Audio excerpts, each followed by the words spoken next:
My name is Dr. Timothy Schmaling. I'm a professor of exegetical and historical theology here at Bethany Lutheran Theological Seminary. And it's my distinct privilege to be able to introduce to you Dr. Lawrence Rast, someone who is a well-known scholar in American Lutheranism, needs very little introduction, but I'll give you a short read through his very accomplished CV here. The Reverend Dr. Rast, Jr. serves as the 16th president of the Concordia Theological Seminary, Fort Wayne, Indiana, and a professor of American Christianity and American Lutheranism.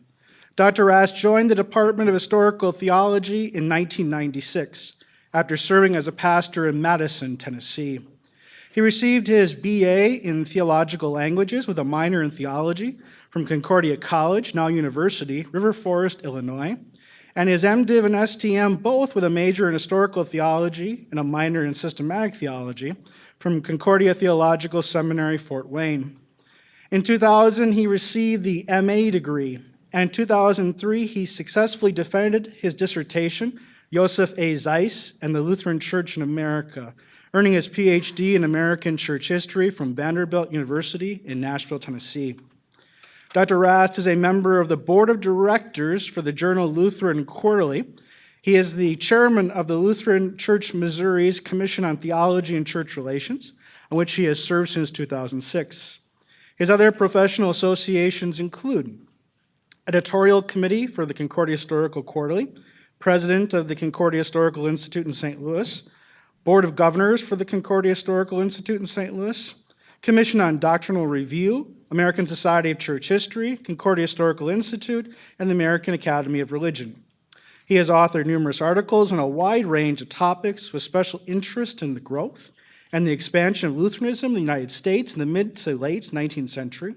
He's also working on an ongoing oral history project dealing with African American ministry in both the LCMS and the Old Snuggle Conference.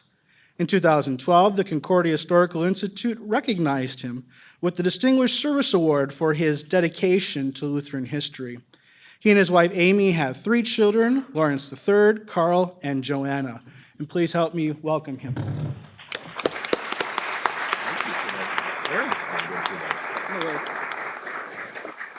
Thank you, Dr. Schmaling. That was a very kind introduction.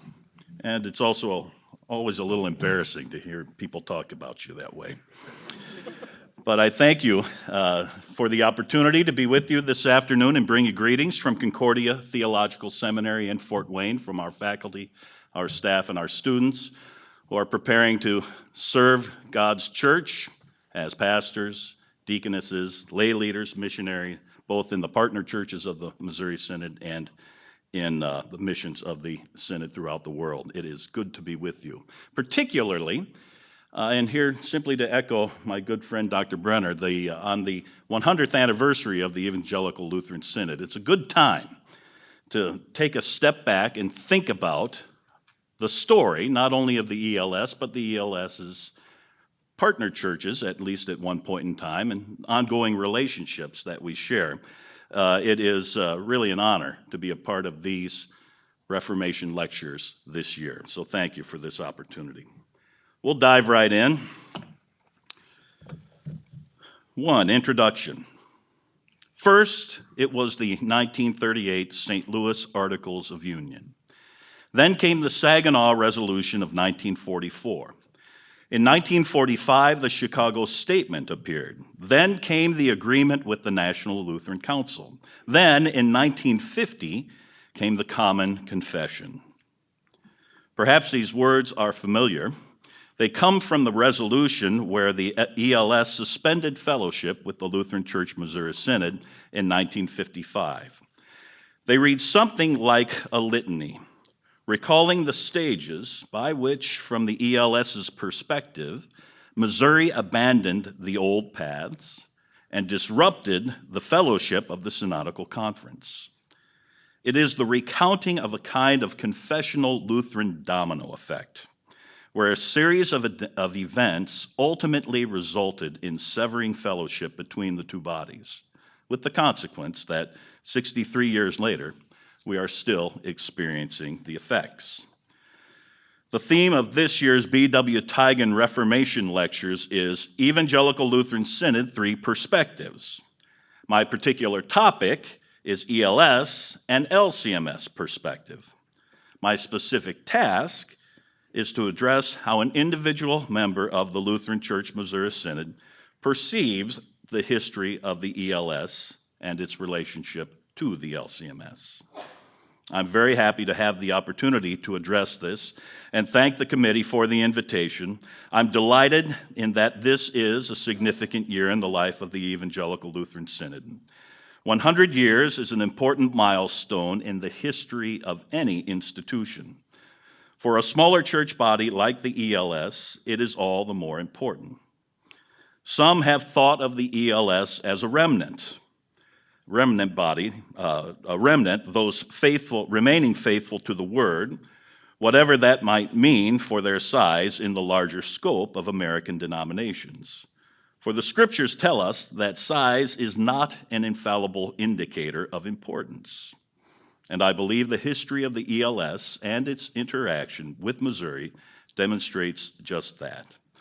The following paper will seek to establish this point. 2. Entering the new century.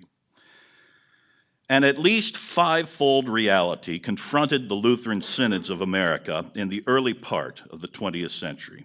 First, there was the end of the era of immigration and the beginning of Americanization, the game-changing character of World War I. 3, the controversy between fundamentalism and modernism. 4th, the 400th anniversary of the Reformation. And 5th, the emerging ecumenical movement. Each of these, in its own way, impacted the life of the Lutheran synods of the United States. Together, these issues helped American Lutherans realize that one era had passed and that they were entering a different, in some ways entirely new period in their unique and shared histories. Some were overjoyed that the past was gone. Among these was a man who was among the most radical advocates for Lutherans to enter the new era with abandon. Otto Hermann Pankoke was a Missouri Synod man who crossed Synod boundaries with ease and enjoined others to do the same. His basic argument was that a new day had dawned and the Lutherans had a great opportunity to shape America's religious future.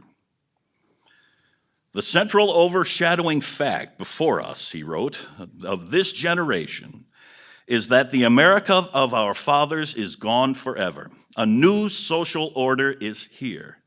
We will be judged to all eternity by the insight, resourcefulness, initiative with which we deal with it.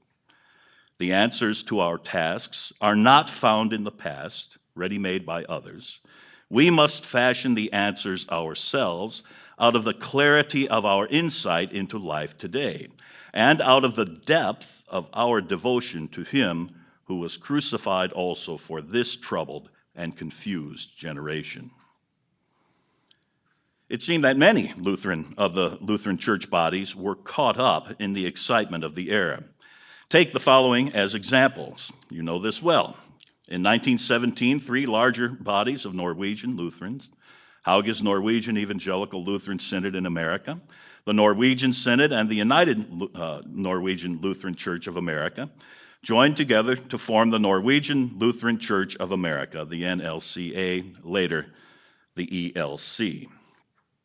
In 1918, the United Lutheran Church of America resulted from a merger of the General Synod, the General Council, and the United Synod of the South.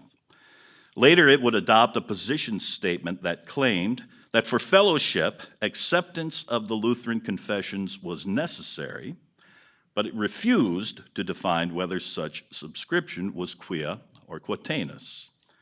Further, it declared itself in fellowship with all other Lutherans on the basis of the confessions. Also in 1918, the National Lutheran Council was organized. The church bodies that originally officially ratified this organization were the United Lutheran Church in America, the Norwegian Lutheran Church, the Augustana Synod, the United Danish Church, the Lutheran Free Church, the Danish Lutheran Church, the Icelandic Synod, and the Buffalo Synod. And of course, 1917 and 1918 also saw the formal establishment of the Evangelical Lutheran Joint Synod of Wisconsin and other states, as well as the formation of the Norwegian Synod of the American Evangelical Lutheran Church.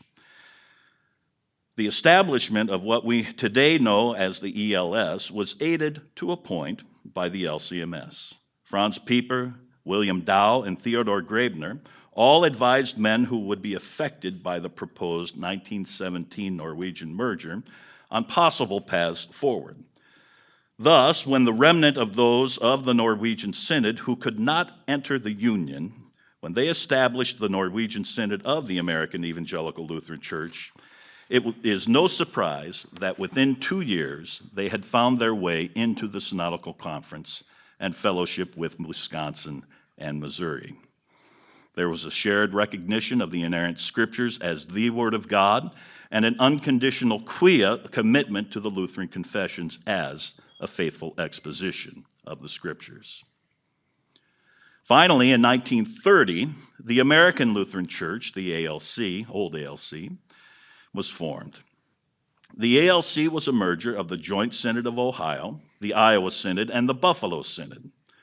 2 months later, the ALC joined with the Norwegian Lutheran Church of America, the United Evangelical Lutheran Church, and the Lutheran Free Church in a federation called the American Lutheran Conference.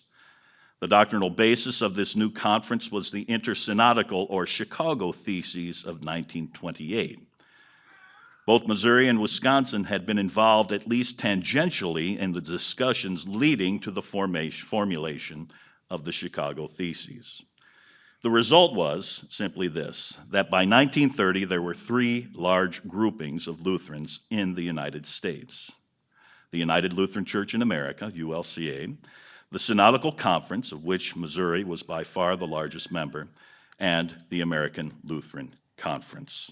I sometimes call this little section riding the ecumenical roller coaster. It seemed like everybody had to be involved in some kind of merger at the time. 3, Missouri in 1930. The 1930s were a time of transition for the LCMS. Missouri's icon of the second generation, Franz Pieper, died June 3, 1931. In 1935, John Benken unseated Friedrich Pfotenhauer. The first time in the Synod's history a sitting president was ousted from office. That same year, the LCMS accepted an invitation from the ALC to continue the fellowship discussion that had broken off in 1929 with Missouri's rejection of the Chicago Theses. The Synod appointed a committee to this end consisting of William Arndt, C.F. Brommer, F.H. Brunn, Theodor Engelder, and Karl Kretzmann.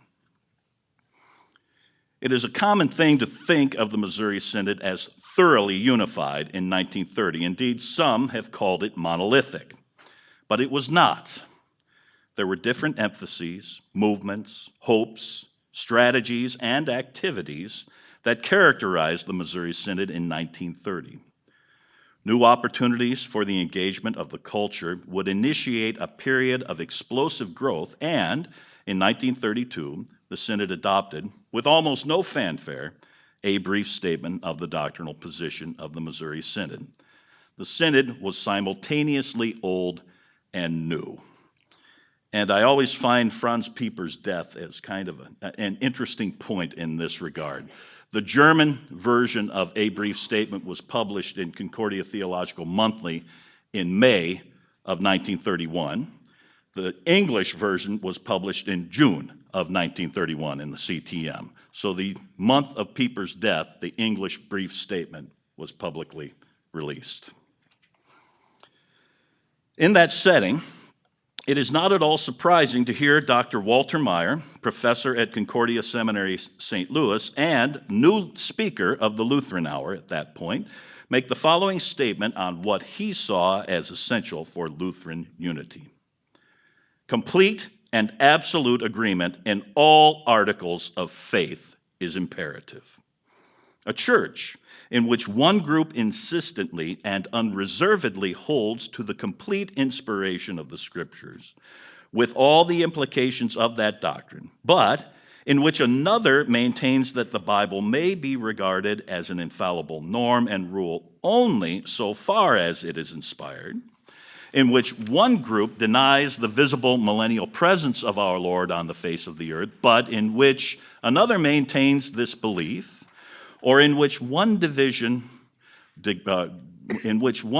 regards predestination as the pure and unconditioned gift of God's grace, while another division insists that we are predestined to salvation because God has foreseen our faith.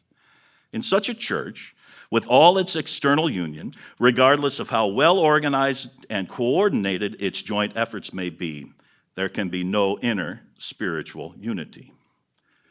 But it would be obviously incongruous and destructive, continued Meyer, of even the most elementary conceptions of valid unity if in an outwardly united church, there were on the one hand those who insist on Lutheran clergymen for Lutheran pulpits, and on the other hand those who are ready to put the privileges of their pulpits at the disposal of men who are essentially hostile to Lutheranism. On the one side, the advocates of a male clergy, close communion, the repudiation of anti-Christian secret societies, and the worship only with those who are truly united in faith, and on the other side, large company of those who by plain practice and profession support a female clergy, open communion, the American Lodge system, and unionism. No reputable and successful business concern would tolerate such divergence in the practical affairs of everyday business.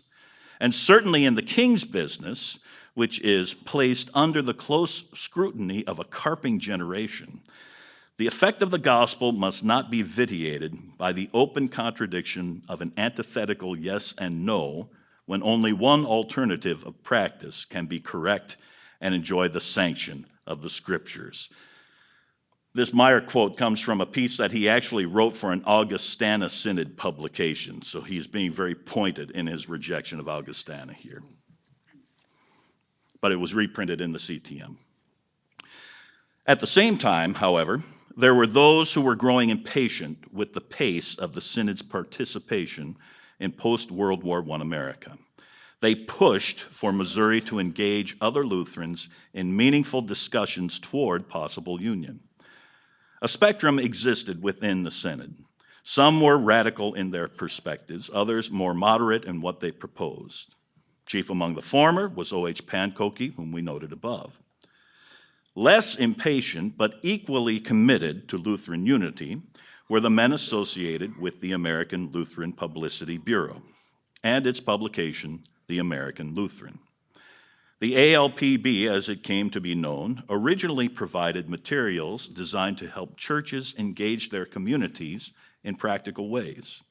One of their highlights was how to print a bulletin, because we didn't use those. In time, though, it became more and more interested in advancing the cause of Lutheran union. Its patience was tried initially by what might be labeled the lethargy of the Pfotenhauer administration. Friedrich Pfotenhauer, mentioned above, was the last German-born president of the LCMS and had been slow to encourage the adoption of the English language. And the feeling became increasingly present that the LCMS was stuck in a German ghetto from which it must escape if it were to continue as an influence in the American religious scene. The LCMS had come close, very close, in the minds of at least some, to being part of the ALC merger in 1930. That is, until Synod's 1929 River Forest Convention refused to adopt the Chicago Theses. Synod declined to adopt the Chicago Theses, not on the basis of what they stated, but for what they failed to address. This failure to engage meant to these men of the ALPB that Missouri was about to miss a great opportunity.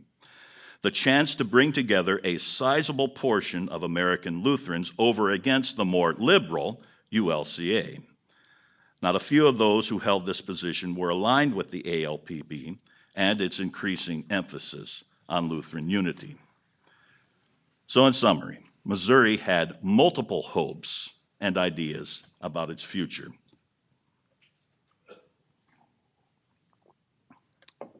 For the beginning of the Benken presidency.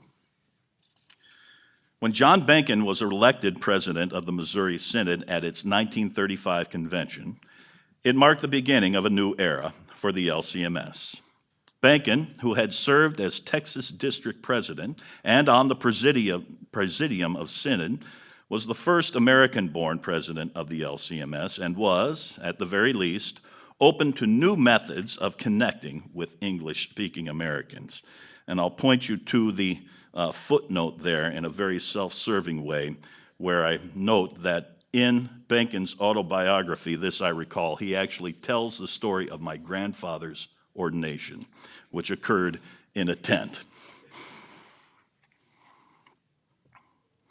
At the same convention that elected him, the Synod instructed Benken to engage the ALC in dialogue.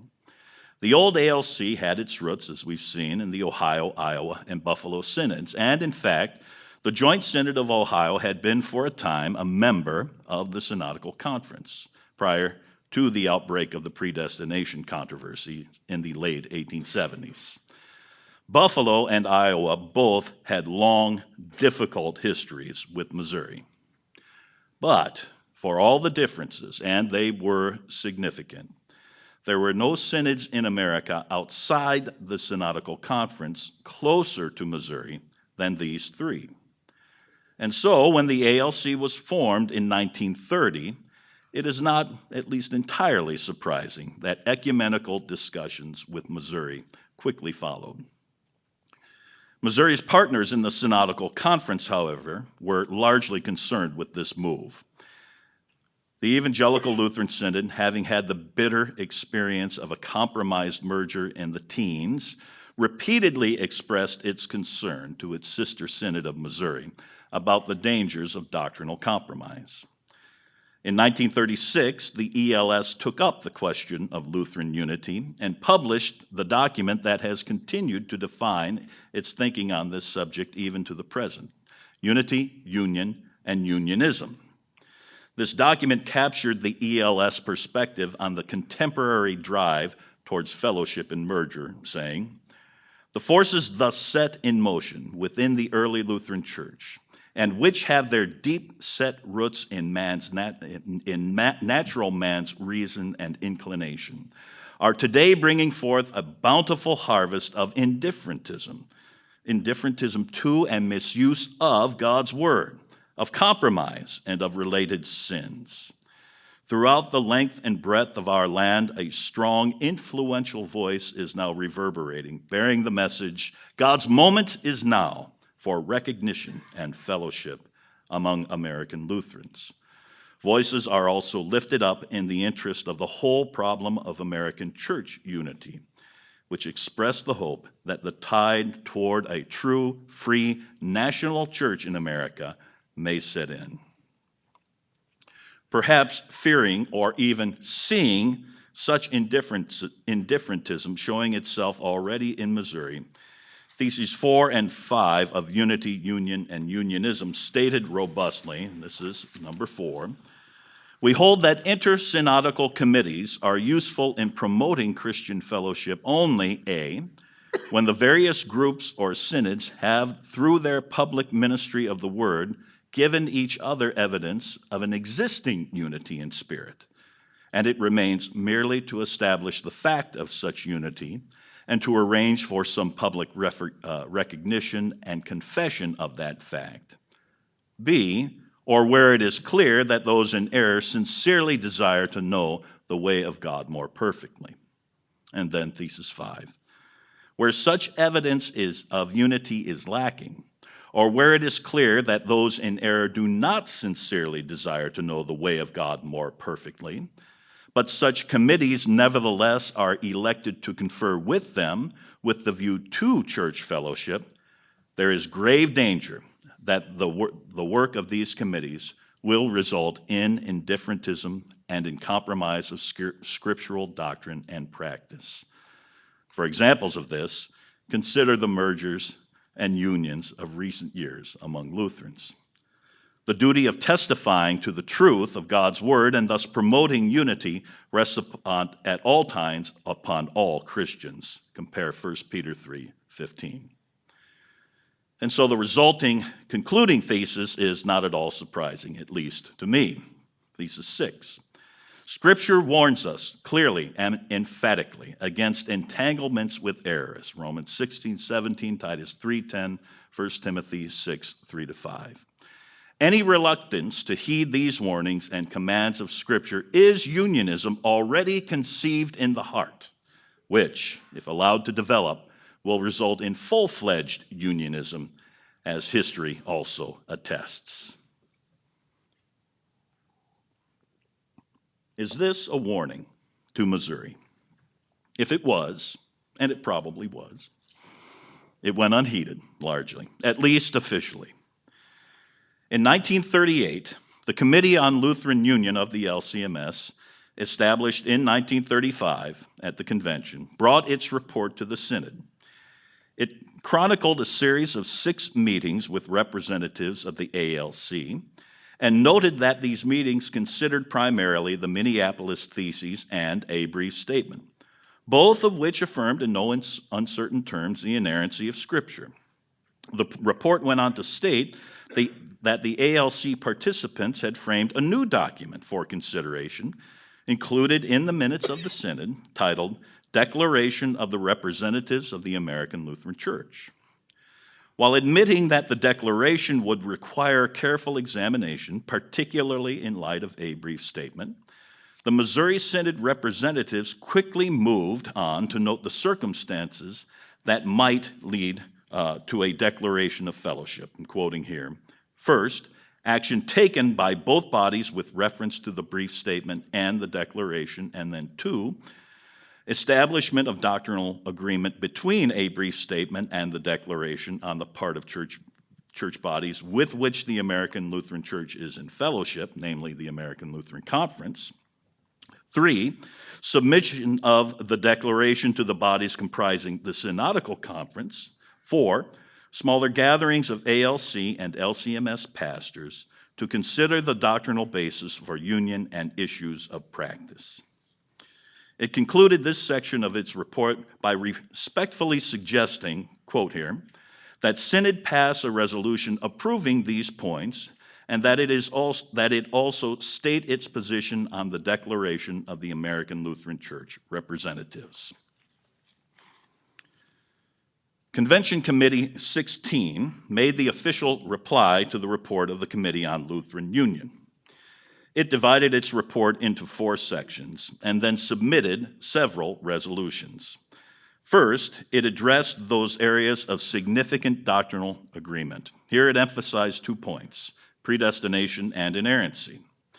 The committee was especially encouraged with the progress made towards agreement on predestination, stating, "It is with great joy that we note that in the chief difficulty which separated our synod from the constituent bodies of the American Lutheran Church, the doctrine of predestination, unanimity has been reached, and that false teachings held by some Lutheran teachers have been repudiated." It seemed to many that the old problem had been solved. In fact, there was a spontaneous rising up at the convention and singing of the doxology. I always kind of joke at this point. We had one convention not too long ago where we were told when we had to stand up and sing the doxology spontaneously. But they did it on their own here. There was great excitement. In turn, the ALC adopted its declaration in October 1938, just a few months after the LCMS convention. Further, the ALC declared itself willing to accept a brief statement in light of the declaration. This move had 2 practical outcomes. First, it permitted the Missouri Synod to maintain its position as articulated in a brief statement, while secondly, allowing the ALC to understand a brief statement in the light of its own declaration. It appeared that an expression of formal church fellowship was imminent. However, these resolutions produced a storm of protest in both the Synodical Conference and within the Missouri Synod itself.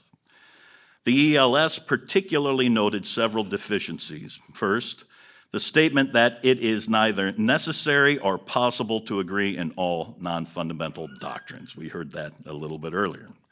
And then two, the refusal of the ALC to give up its membership in the American Lutheran Conference, despite the existence of significant doctrinal differences. And then, most importantly, three, the phrase affirmed in the declaration, God purposes to justify those who have come to faith.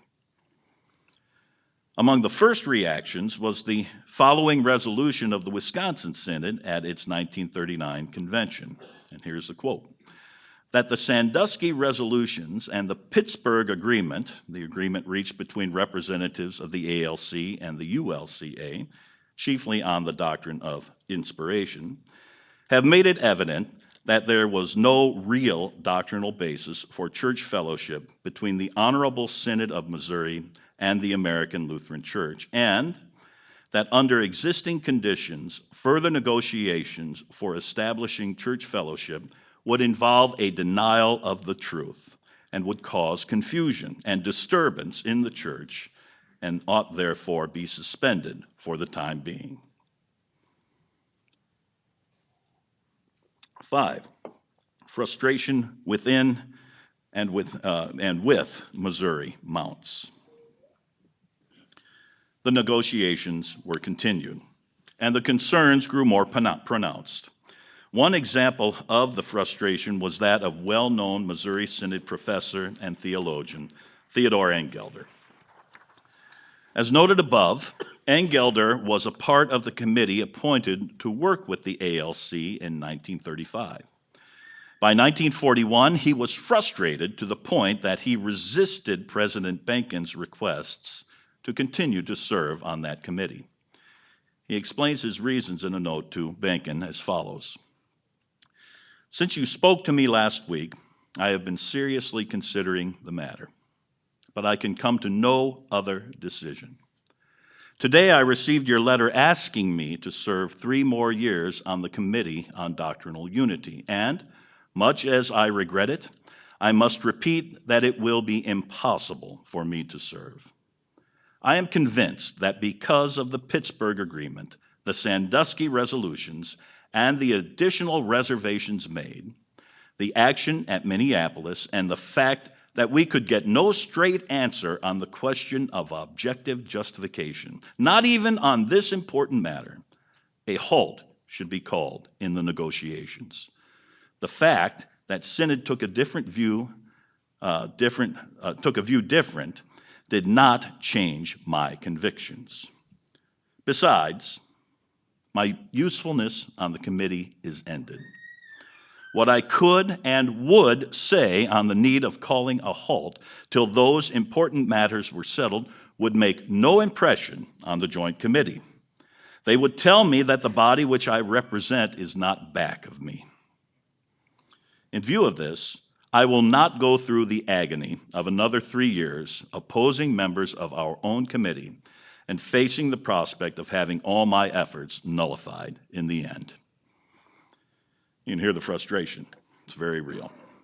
And Benken heard it too and responded very quickly, stating that he wanted to speak personally with Engelder. If he did, I don't have a record of it, but I suspect he did, he was successful. He could be very persuasive. Engelder continued to serve on the committee another 2 years. However, by the summer of 1943, Engelder had truly had enough. He wrote to Benken that disagreement between himself and all the members of the committee had reached the point where he must resign. As he put it, I deeply regret that I and the other members of the committee disagree on the wisdom of keeping up the negotiations with the American Lutheran Church, but each one of us must act according to his convictions. He resigned, and that was the end of his work. He died a few years later. If Bacon would not listen to his immediate household, could he be expected to listen to others? On June 3rd, 1943, Norman A. Madsen and George O. Lilligard, I hope I'm pronouncing that at least somewhat correctly. Nobody shouted me down. Good. Wrote formally and pointedly to the Missouri Synod with copies to its president, secretary, and district presidents, as well as the president of the Synodical Conference, asking that negotiations with the ALC be halted. Writing, whereas the St. Louis Union Articles of 1938, Proceedings of the 37th Regular Convention of the Missouri Synod, pages 221 to 233, stand as a confession on the part of the Missouri Synod so long as they are not revoked. And whereas the Norwegian Synod of the American Evangelical Lutheran Church accepts unreservedly the brief statement of the Missouri Synod, but cannot and does not accept the other Articles of Union in all points, and considers said points church divisive for the following reasons. A, they contain false doctrine. For instance, the statement on justification in the Declaration. To this end, he also purposes to justify those who have come to faith. Proceedings 222, 2 Corinthians 5:19, Romans 5:18, Romans 3:28. And B, they do not require full agreement regarding the doctrine of the church and the last things as a prerequisite for church fellowship, and thus make room for the false principle that it is not necessary for a church to agree in all matters of doctrine, Matthew 28:20, 1 Corinthians 1:10. Therefore, in the interest of the truth committed to us by the Lord, out of charity toward the brethren, to safeguard its own confessional position, and to clear the way for true unity in the Lutheran Church, the Norwegian Synod entreats the Missouri Synod at its forthcoming convention to revoke the St. Louis Articles of Union, and thus let the brief statement stand unqualified and unsullied as our clear and joint confession. Yet, even as Engelder was leaving the Committee on Doctrinal Unity, and the ELS was pleading that negotiations with the ALC be halted, the union negotiations proceeded even more vigorously. William Arndt, professor at Concordia Seminary, St. Louis, 1880 to 1957, had gone all in on union, and was followed shortly thereafter by Theodore Graebner, editor of the Lutheran Witness and also professor at Concordia Seminary, St. Louis, lived from 1876 to 1950. The American Lutheran consistently advocated for union with the ALC. By 1944, the distinction between prayer fellowship and joint prayer had been affirmed by Synod.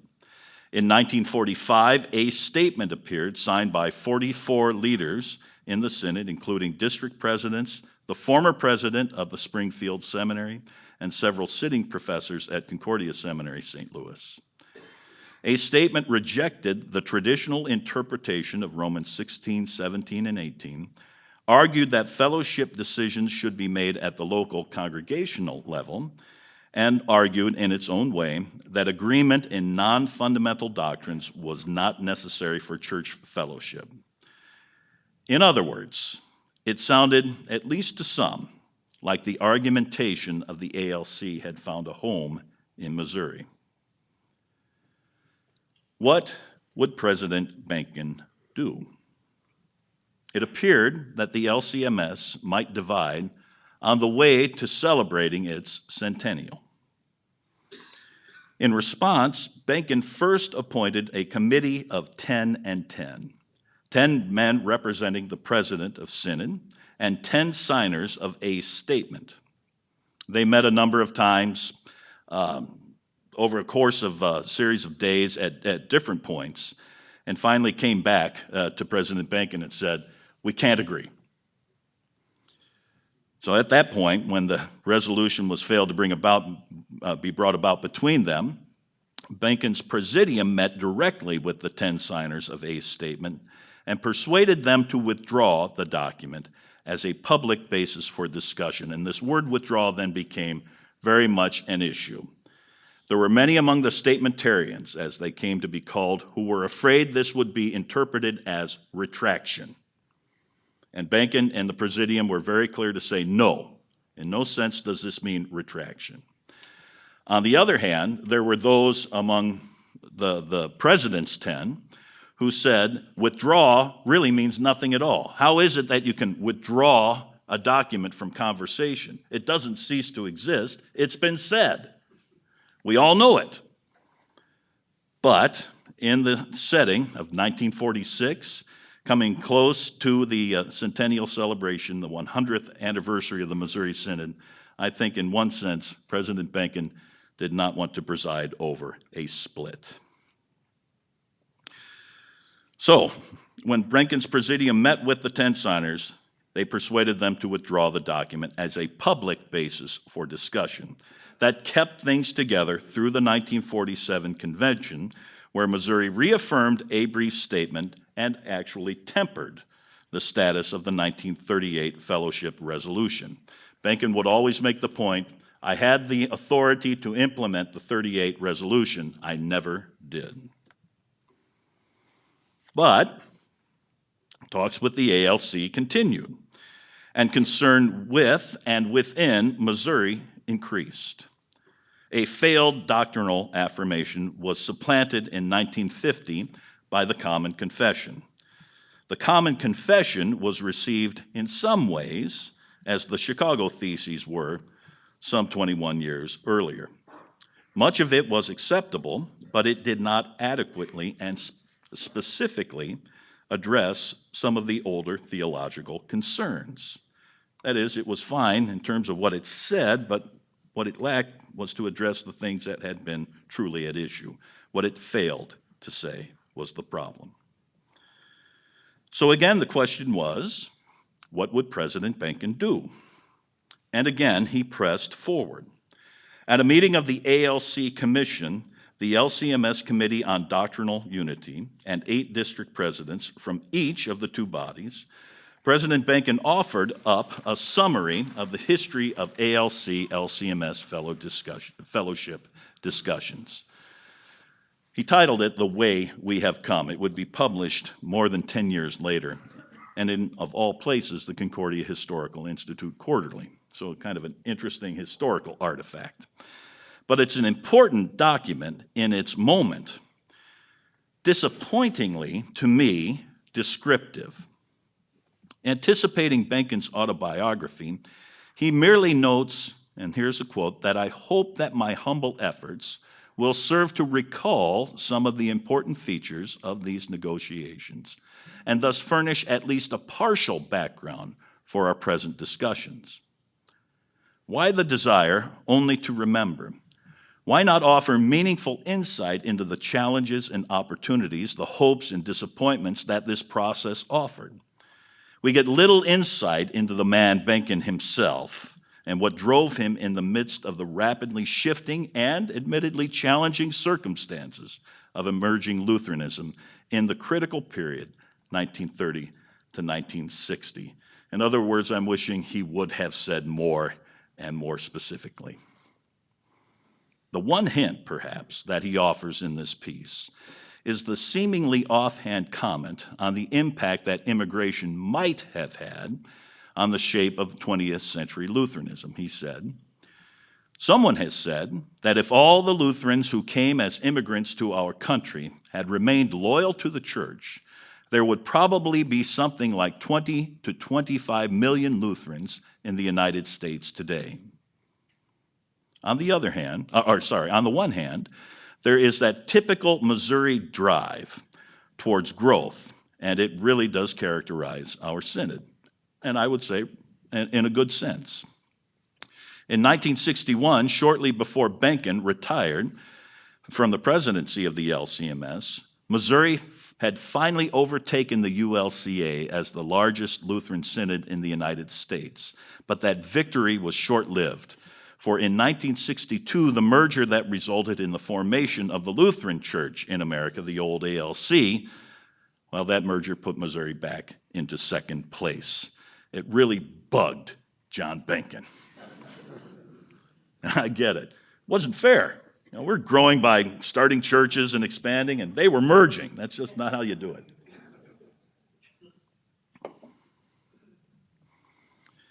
It might be easy to dismiss Benken as simply interested in growth. I believe, however, that there is a real doctrinal and, just as importantly, a pastoral concern behind his remarks. Benken hints at this when he writes, "This much is certain: indifference to doctrine and carelessness about its promulgation have resulted in the loss of great numbers of one-time Lutherans to other church bodies." Benken himself was consistently recognized as, for lack of a better word, conservative Lutheran, and he was certainly not indifferent to doctrine. At the same time, there is this simple reality that the historian has to grapple with. He oversaw Missouri's shift in its doctrinal and practical commitments in ways that affected the LCMS's relationship with its synodical conference colleagues, and thus the Evangelical Lutheran Synod. What is unquestionable, at least in my opinion, is the fact that Benken was experiencing pressure from without and from within.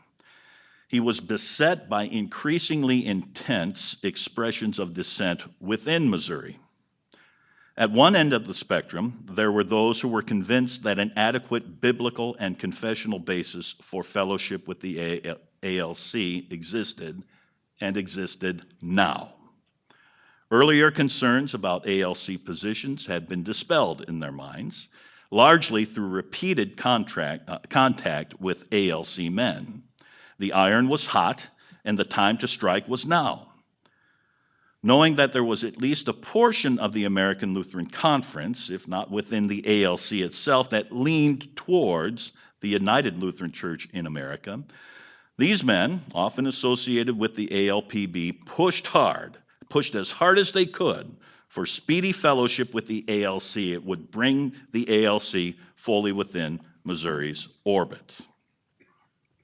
On the other side, there were those within Missouri who were deeply committed to its historical positions and relationships. They worried that continued contact with the ALC would lead the LCMS into not just doctrinal compromise, but false doctrine and practice. Benken, in many ways, was the man in the middle. He tried to appease both and ultimately satisfied neither. 6, the crisis becomes acute. Whatever one's assessment of Benken's actions or inactions, by 1954, a crisis point had been reached. At its 37th regular convention, the ELS carefully considered the future of its relationship with Missouri. It seemed like the 19-teens all over again. In a powerful essay titled Christian Cross-Bearing in Today's Twilight Hour, George Lilligard reflected on what most members of the ELS probably considered the inescapable path that they would have to walk. He wrote this: "But the hardest test that we as Lutheran Christians must meet today is the temptation to go along with those who would compromise our faith and confession in some way in order to heal the sad breaches in the walls of our American Lutheran Zion. It is not easy to stand alone or to break with old friends and associates over differences in doctrine, as we learned in 1918 when our synod was formed in protest against the unionistic merger of 1917.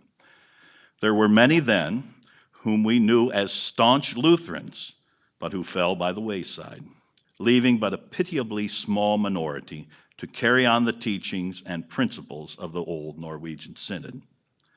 Now, after a long generation, it appears that history may repeat itself.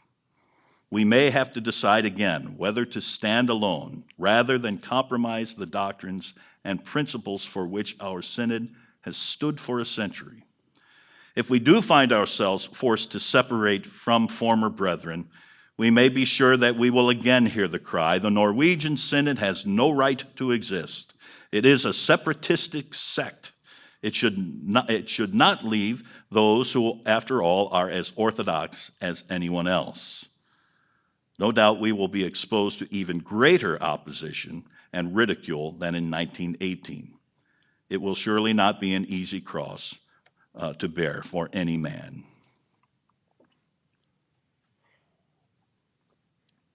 For his part, Benken called 1954 an abnormal year. But he also entered the new year by noting that prospects for 1955 are far from bright. By February of 1955, the leadership of the Synodical Conference had met in Chicago to seek a way to address the crisis. A series of committees were developed to address the substantive issues threatening the Synodical Conference. However, Benken pleaded with his own synod, at least certain portions of it, to restrain themselves from acting irresponsibly. He said, "It is urgently necessary that we follow orderly procedure. It would not be right and proper for individuals to take the matter into their own hands and, on the one hand, judge and condemn what the convention of the Synodical Conference resolved, and what the officials are now attempting to carry out in an orderly way, or, on the other hand, to act independently and write or say or do things which will only aggravate the situation." You can hear the desperation rising. What does this mean? In the Missouri setting, Benken's words make the application clear. Synod by resolution has reminded our constituency in 1938 and again in 1950 that no fellowship is to be practiced with those with whom we are not yet united. The 1950 resolution reads, "Resolved, that when, by the grace of God, everything necessary for fellowship has been accomplished, this fact is to be announced officially by the president of the synod. Until then, no action is to be taken by any member of synod which would overlook the fact that we are not as yet united. Every member of the synod is herewith urged to take this resolution seriously." Benken's appeal to the members of the synod not to practice fellowship before it was formally declared, of course, suggests that it was already happening, and with whom? The ALC. This, of course, was one of the specific, repeatedly expressed concern of the ELS. And so perhaps it was inevitable that at its 1955 convention, the Norwegian Synod of the American Evangelical Lutheran Church formally suspended fellowship with the Lutheran Church Missouri Synod. Here are the precise words of the ELS. "As for ourselves, we affirm that we want to remain true to the Word of God and the Lutheran confessions. We want to continue in the old paths in which our fathers walked, together with the fathers of the Lutheran Church Missouri Synod. Before God, therefore, we feel that we have only one choice. Since the Lutheran Church Missouri Synod has shown us in its official proceedings that it no longer walks in the old ways with us, we must declare that the Lutheran Church Missouri Synod has broken the bond that has bound us together for 100 years. The time has come when we must testify by action against the unionism which has become so common in the Lutheran Church Missouri Synod in recent years. To continue the arguments by word and pen will be more likely further to aggravate than to resolve our differences. Therefore, we hereby declare with deepest regret that fellowship relations with the Lutheran Church Missouri Synod are suspended on the basis of Romans 16:17, and that the exercise of such relations cannot be resumed until the offenses contrary to the doctrine which we have learned have been removed by them in a proper manner."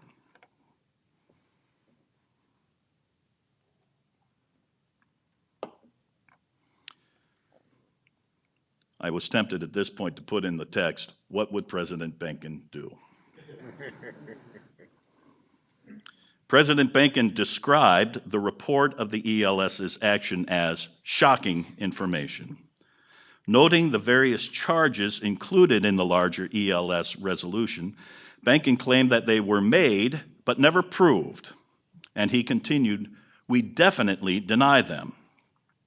Noting that Wells also had levied charges against Missouri, Benken responded, "Lest any silence on our part be interpreted as an admission, I want to go on record at once and say that we by no means admit the charges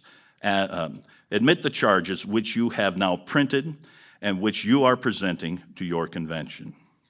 And the same applied to the ELS. "It is one thing to make charges," said Benken. "It is another to furnish convincing evidence from the Word of God. The latter is definitely lacking." You can hear, this is a very emotional thing, profoundly emotional thing. And Dr. Benken was not finished. Reacting to the proceeding, I think defensively and understandably, Benken characterized them very strongly as a loveless misstatement of facts and a glaring and deceptive misrepresentation of the situation.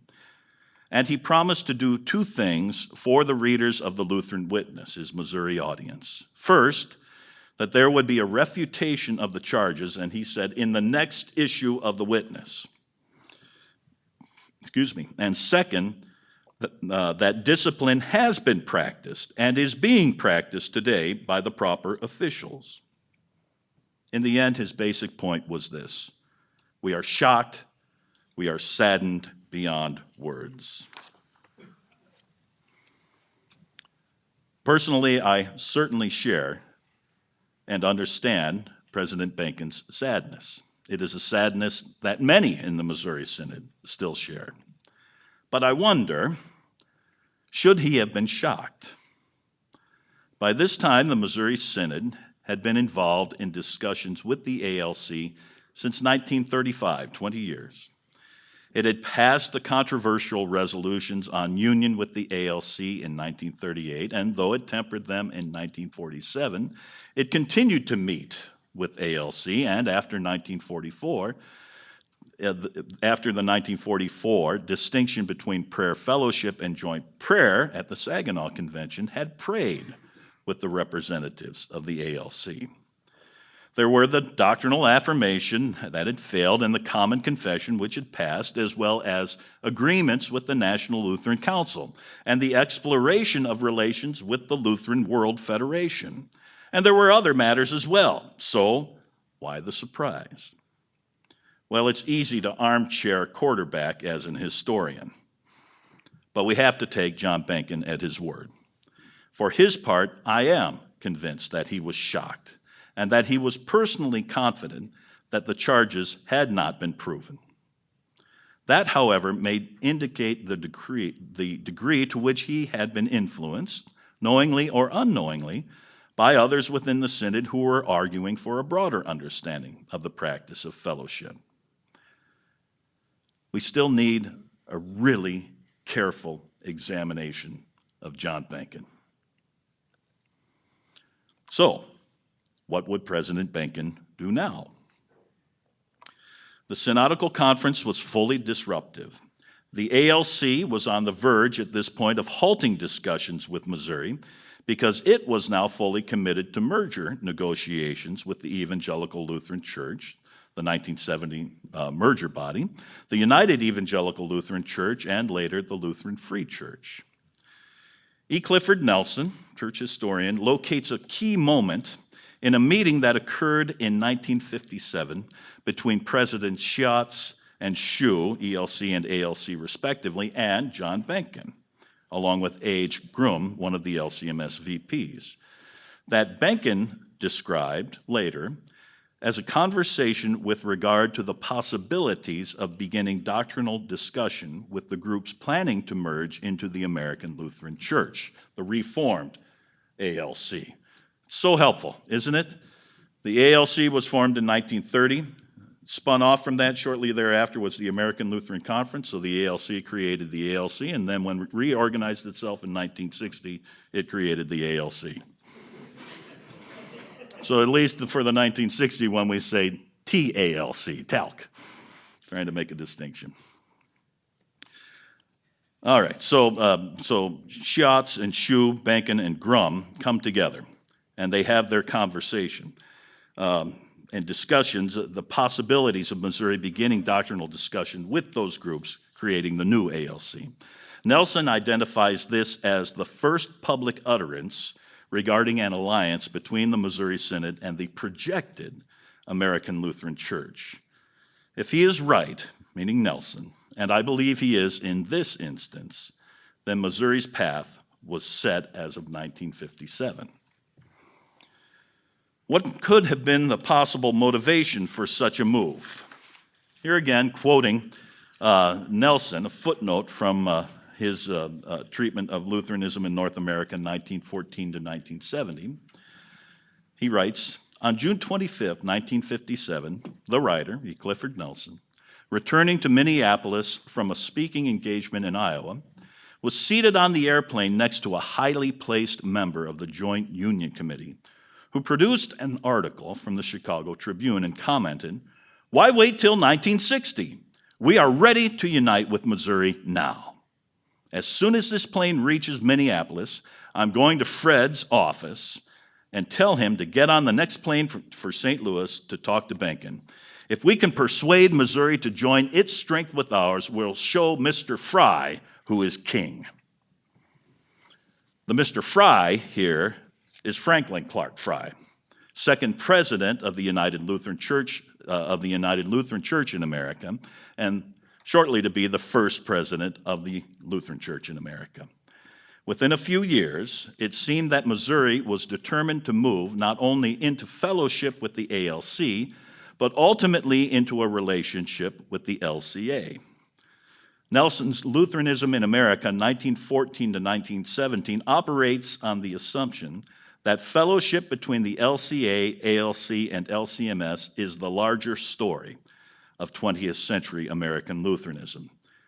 His last chapter, Facing a New Decade, concludes with the following prediction: American Lutheran unity, 50 years overdue, will come eventually because Missouri cannot forever escape the implications of its own confession. This is why you must never place any value on the predictions of church historians. Nelson was captive to his own theological commitments, and they determined the outcome of his narrative. It happens to all historians. That said, even he noted that in 1969, the LCMS was still being pulled in two directions and was experiencing what he described as the smell of fear. So a word to the wise is sufficient. Never trust the conclusions of historians. Conclusion.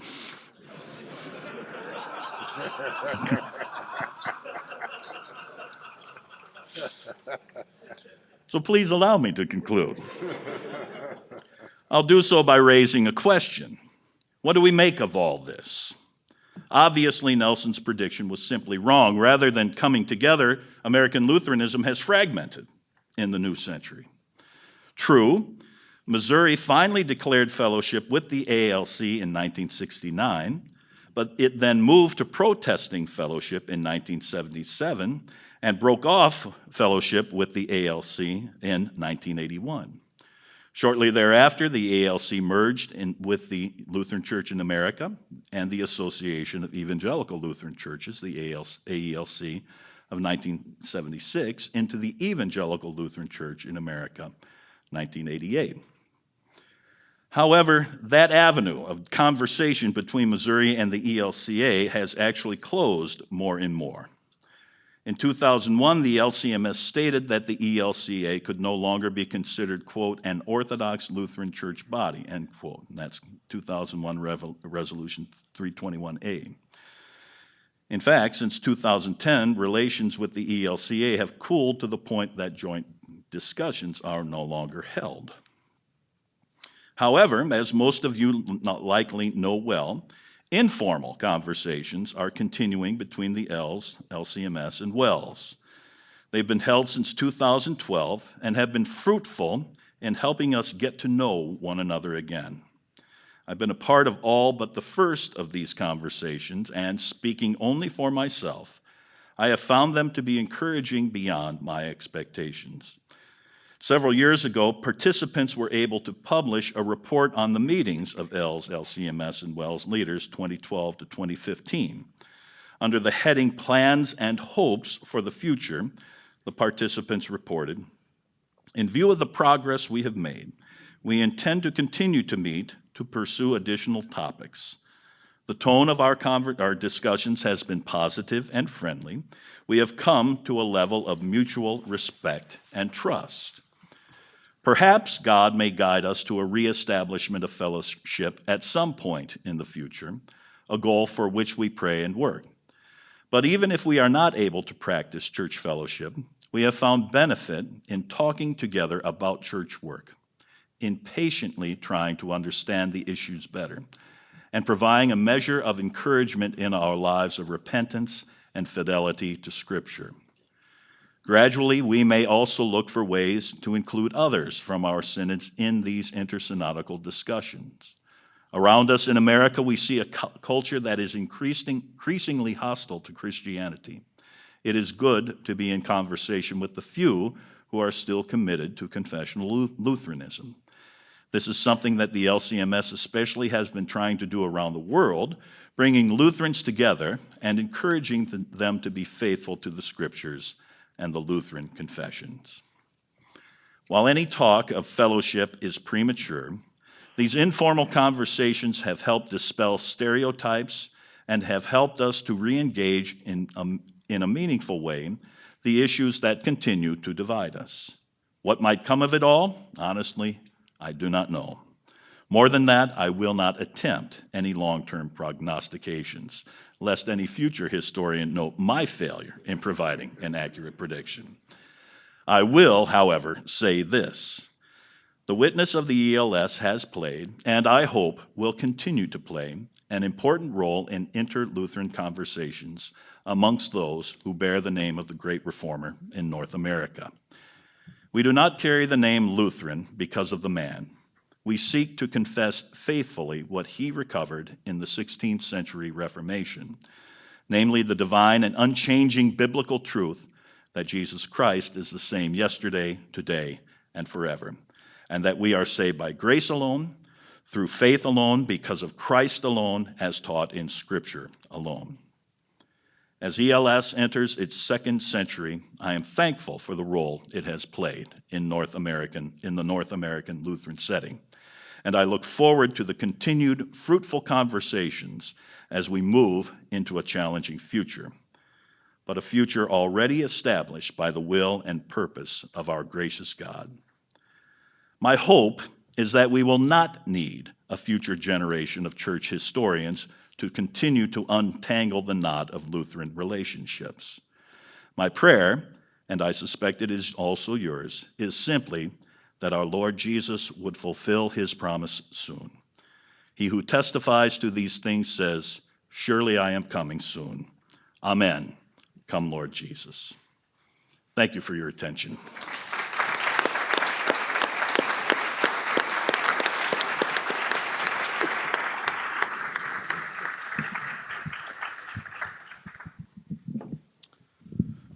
We thank Dr. Rast for this fine summary of this history.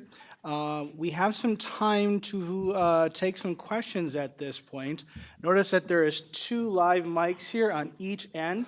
I encourage anyone that would like to address some questions to Dr. Rast to go to those mics, state your name and tell where you're from. And while we're taking a little time to get there, I just want to offer an opportunity to the other 2 speakers if there's any particular things you want to say or questions you have to ask.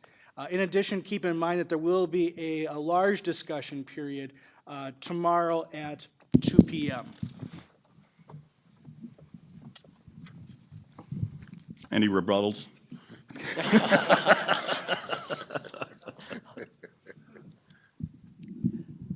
Not a rebuttal, but on page 2, you do refer to Otto Hermann Panicki. Can you tell us a little bit more about him? Pankoki? Pankoki. Yeah, And you if quote that's the him right from the way to say American it. Lutherans, so promoting unity. But who is he? But a little bit more. perhaps you've seen the book that he claims is about the Lutheran Church, and he means Lutheran Church broadly, between the world wars, but it's actually about him, himself, called A Great Church Finds Itself. Anybody bumped into this? It's a very interesting book, and it's Pankowski basically defending his actions over the course of his brief ministerial service, and then his work among the various Lutheran churches. He was a Missouri Synod-born man, went through Concordia Seminary, St. Louis, began his ministry, but was very restless and thought that Missouri was too locked into its German heritage. And so he constantly was pushing, we've got to engage the culture more broadly speaking, and that means, above all, using the English language. What he used as his first vehicle in this regard was the joint celebration of the 400th anniversary of the Reformation that occurred in 1917, which kind of brought several things together. Everybody wanted to have a Luther Fest kind of deal. And also with the outbreak of World War I and the antagonism towards German speakers particularly, he said, see, the Lord is providing us with a path towards the future. Let's take advantage of it now. We can get past some of these unnecessary theological divisions that we've created for ourselves and simply embrace the mission that God has before us. So he was very, very vigorous and very outspoken in his advocacy this way. Where he focused ultimately his efforts then was in kind of joint Lutheran work in this regard, specifically in the areas of stewardship and support for institutions of higher education. And this is finally what got him pushed, for all intents and purposes, out of the Missouri Synod ministerium. He ended up not only working with the ULCA for the 400th anniversary of the Reformation, well, the predecessor bodies of the ULCA in New York City. He then went on to have enormously successful development campaigns for Wittenberg College in Springfield, Ohio, and other colleges of other Lutheran churches. So for him, acceptance of the Lutheran confessions, that may be too strong. Recognition of the Lutheran confessions was sufficient. And asking much beyond that would simply lead to division. So he was a reductionist, a significant reductionist in terms of confessional identity. I think he ended up dying in the 1960s, but he just stirred it up anywhere he could all the time. And he shows up in the most interesting places. You know, if there's a controversy, the first thing you look for is Pankowski's name.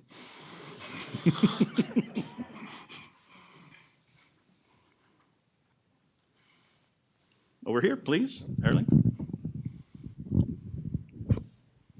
Thank you very much, Dr. Rast. Several times I've either been on programs with you or listened to you speak. I always learn a few things that I didn't know before. Quite a few. Thank you. I want to, just one sidelight here, and then I have a question. Sure. In a lot of ways, our synod, the ELS, has measured time from not 1853 and not 1918, but from 1955. Mm-hmm. So that was a pretty important year. Mm-hmm. But I'm not sure so many people realize how close we came to suspending relations a year earlier in 1954. Now, the story behind that, however, is kind of interesting, and it really does open up another avenue of the relationship between the ELS and Missouri. In 1954, some men on the floor who were not on the floor committee on union, we had a union committee then, not a doctrine committee, there were several signatures on a resolution that was brought to suspend relations. And that resolution, however, didn't pass. When Jack Preuss was elected president of the Missouri Synod, there was an Episcopalian religion writer, Lester Kinsolving. Kinsolving, yeah. Yep, who knew where to look, or he had looked under some rocks and found some real worms. And one of the things that he found, he confronted Jack with and said, what about that resolution in 1954 to propose a suspending fellowship with Missouri? And Jack said, oh, I only went along with that. I was on the committee, which was not true. Okay. Now, along with that, however, then there's that Our Mission as a Minority speech by Robert Preuss. And I've always believed that sermon on Our Mission as a Minority probably was more persuasive on many voices in our synod to actually vote for the 1955 suspension resolution. And then it was kind of interesting, though, that within not terribly many years from that time, Robert and Jack, who were members of our synod, Robert being the first graduate of our seminary, were in the Missouri Synod and probably believed that they were going to have some important influence in turning things around. Well, in a way they did, but in other ways they didn't. So that's a puzzle that's always going to be there. Now, that does kind of lead into a question I've got, though. Can you identify, and this might be something you don't want to do, but you can do it anyway. Do you see any point in the 1930s and 40s where, humanly speaking anyway, the possibility of a rupture in the synodical conference could have been averted? Ooh, that's a good question. And to your first point, I've also puzzled over that with Robert and Jack Preuss. And a number of years ago, I actually wrote a little biographical piece on Jack Preuss specifically, trying to untangle that. And honestly, I haven't done so satisfactorily in my own mind. And I've talked to family members. I didn't know enough to ask Robert, who was my professor, president of our seminary, or Jack, whom I only met a couple of times. I didn't know enough when they were still with us to ask them directly, which, if you know me, I would have done if I'd known. But so be that as it may, if you're interested, you can take a look. It's on the our media.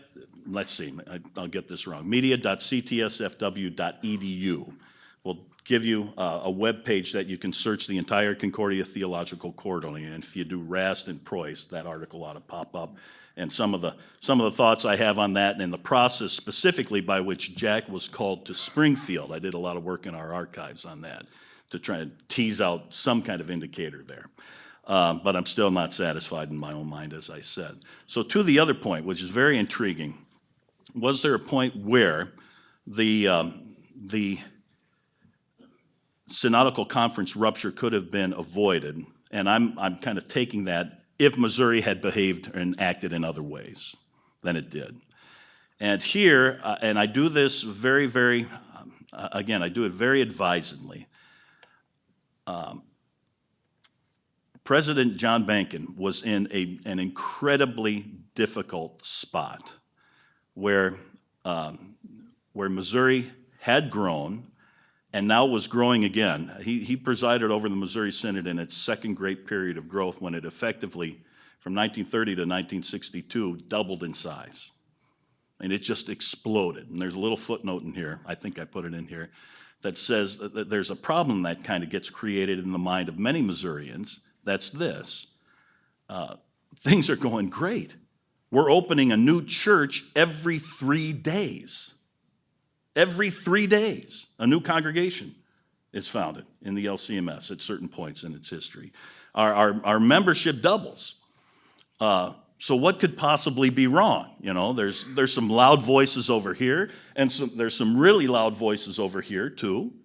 But in terms of the mass of Missouri, the whole, it seems to be going okay. Why are you people causing such problems? That's sort of the Bankin that I see there.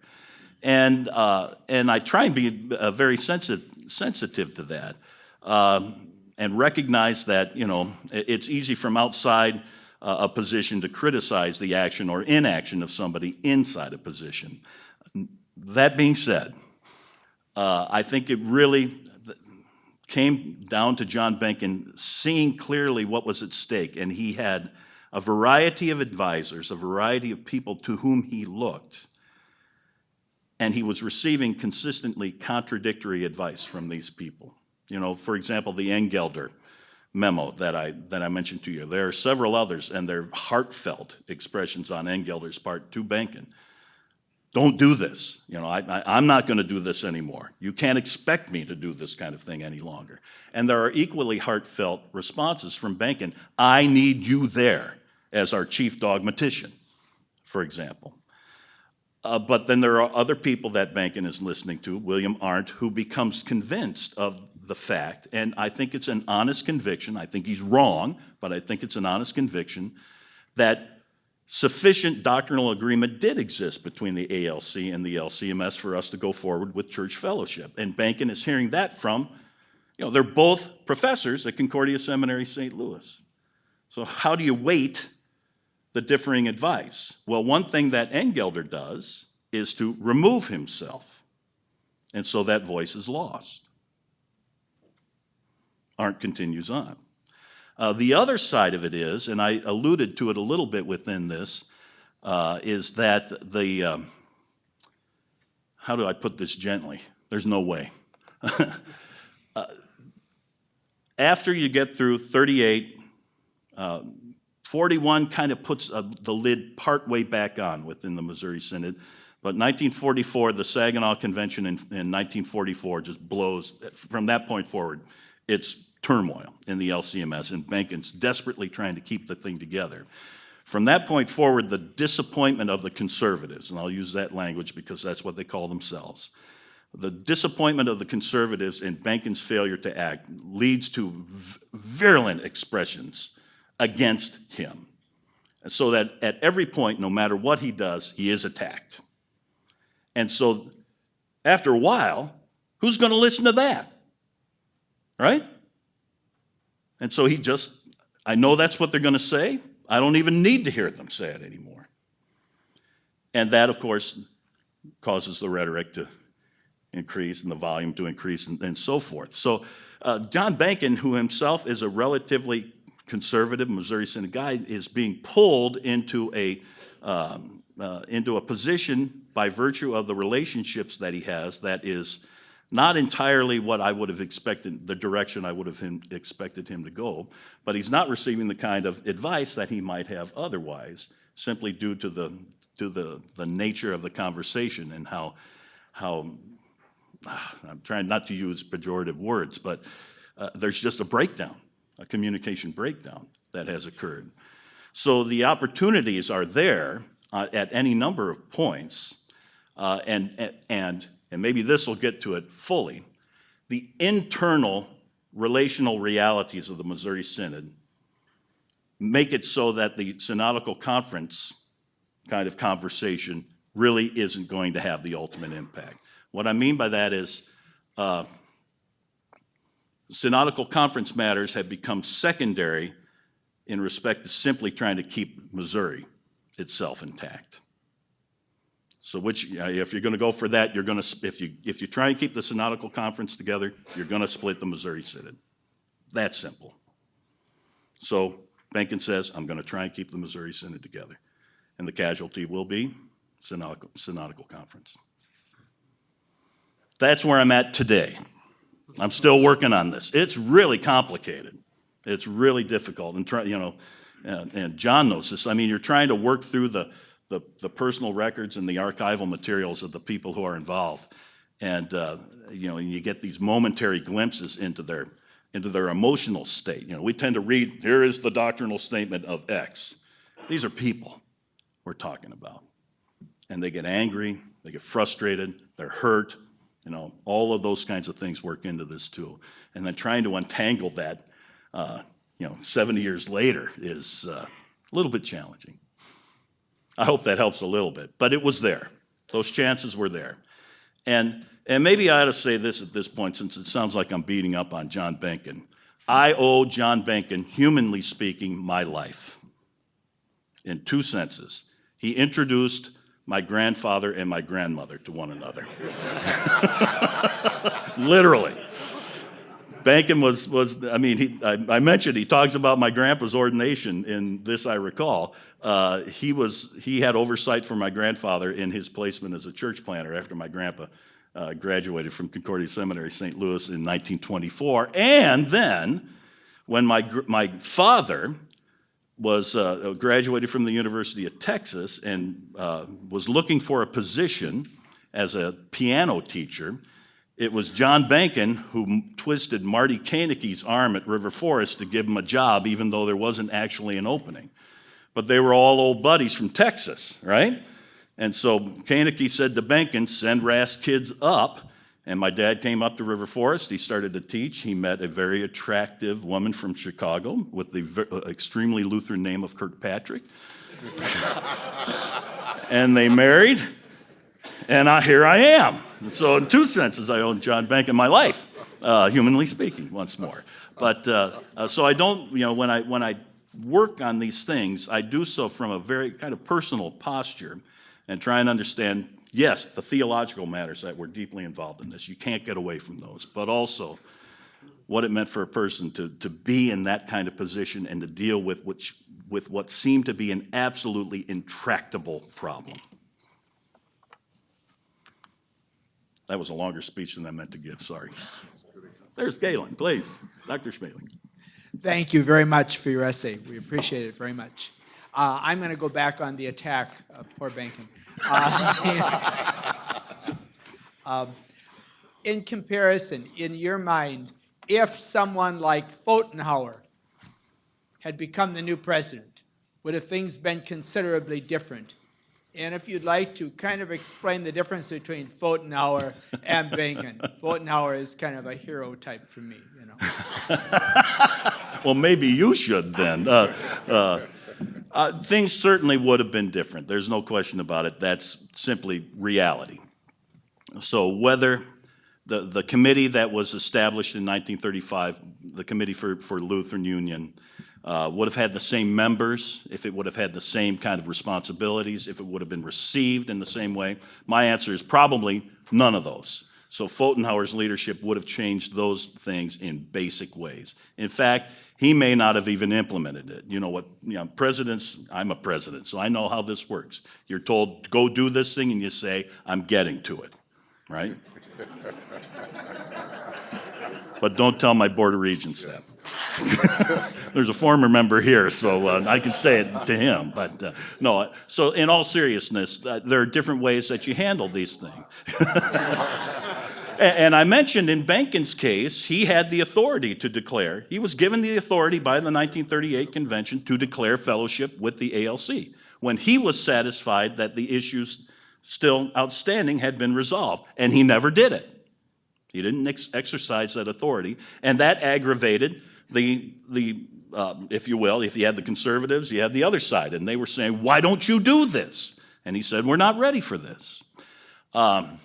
So there is that simple reality. But the other side of it is, and we're not supposed to do this as historians, we know this, but if Pfotenhauer had been reelected in 1935, it would be very interesting to know what would have happened.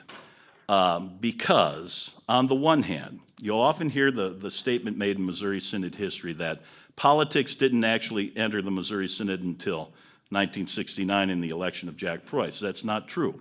There was an intentional effort to oust Friedrich Pfotenhauer, and the best candidate to do that was seen as John Bankin. And the person who was least aware of that was John Bankin of these operations, at least according to John Bankin, and I take him at his word on this.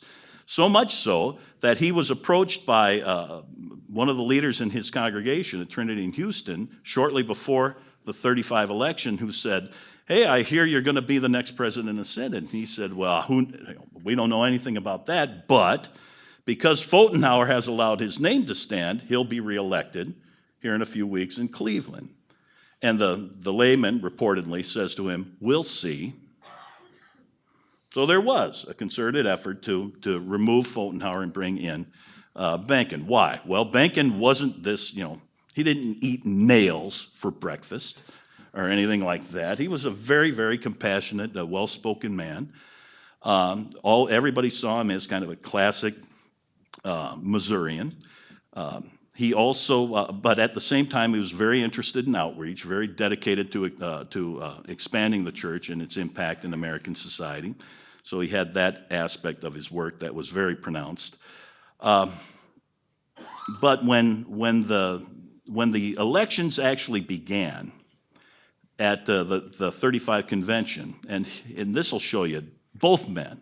I'm trying to defend both men here, if you noticed. Typically, when you had what was called the nominating ballot, or what's the word I want? The primary ballot at a synod convention, it was kind of a non-event. You know, you could nominate your best pal, and his name would show up in the proceedings of the synod. You know, that kind of thing, and you did all that right from the floor of the synod convention. It happened right there, and then you would go on and have the actual election, and the sitting president would win. It was kind of a non-event. As long as you wanted to be president, you were president of the synod.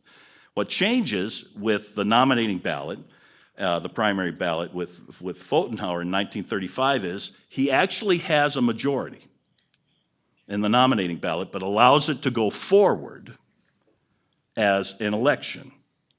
Now, I haven't checked the bylaws. One of these days I'm going to do this, but he might have been able to claim the presidency then, but he did not, because that's how Friedrich Pfotenhauer was.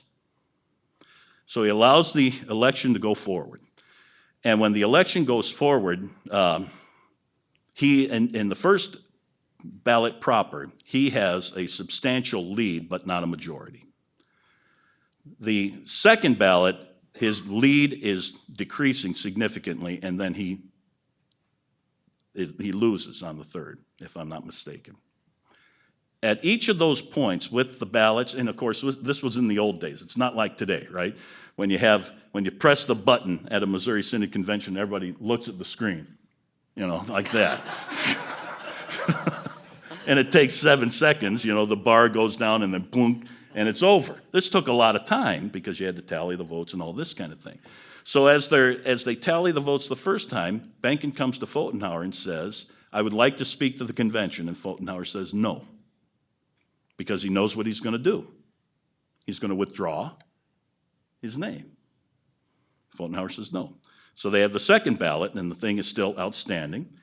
And Benken says, I'm going to ask for the floor again, Mr. President. And Pfotenhauer says, no, I won't let you. And he says, you must let me do this. And Pfotenhauer says, no, we'll let God decide. And the next vote, Benken wins. Both of them, and Benken, when he makes his acceptance speech as president of the synod then, he says, this is the hardest speech I have ever given in my life. And I believe him. There's a sense in which he feels this was not the way it should have played out. Our longtime president, 24 years, 1911 to 1935, taken us through World War I, helped us begin the transition to the English language. Being put out this way is just wrong. And you can tell, it breaks Benken's heart. But at the same time, they've stepped through this together. Very interesting, So yeah, there's some people that are manipulating the politics for their own ends within the larger synodical life together. But then you have these two great leaders who in the end say, we'll let the Lord decide. Isn't that cool? And then what does Pfotenhauer do? He takes a call as a parish pastor. That's awesome. So I didn't answer your question at all, Dr. Schmaling. What was it?